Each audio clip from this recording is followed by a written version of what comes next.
The elephant in the room is the Lewis Hamilton, George Russell thing, right? So I think I'm right in saying that Lewis hasn't finished ahead of George since the season opener. Yeah. But like every piece of data, if you actually drill into it, there's various circumstances. I mean, Imola was the one, wasn't it, where George, I think, finished 4th or 5th, and Lewis was outside the points, was 10th, yeah. So, but if you actually looked at it, Lewis was on the wrong side of the grid. He was on the slippery side. That meant that at the first corner, George actually took a couple of places, and he got out of the danger zone, and Lewis was in the danger zone. And then I think probably at that point, Lewis was in the danger zone of thinking, do I really want to have a crash? Or you know, is it kind of expected I'm not going to do much from this position? Maybe. But then we saw that also in Barcelona, didn't we, where he got knocked off by Kevin Magnussen at the beginning. And I was watching the lap times, and he got on the radio, that famous thing where he said, we ought to save the engine, guys. And he was obviously thinking about taking an early flight home.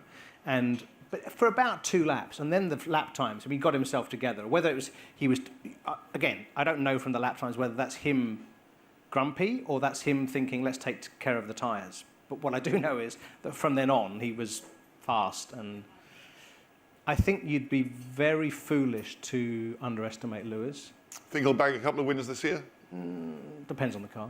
But I think that the problem, that I'm going to jump slightly on this one, but the George Russell, Lewis Hamilton situation is related to the Daniel Ricciardo situation, which is I don't think there's anything wrong with Daniel Ricciardo, except for Lando Norris, which is that I think Lando Norris is absolutely mega.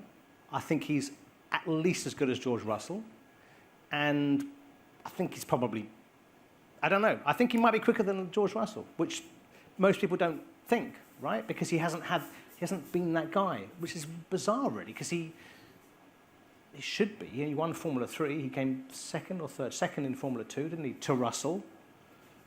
I just think because he's the friendly, smiley, chappy, you know, whereas George is the looks straight down the barrel of the camera and says this, and because Lando's been in a McLaren, we kind of think the McLaren's a pretty good car, but maybe it's not. Maybe it's actually, 2 tenths down the road, which is where Daniel's driving it to.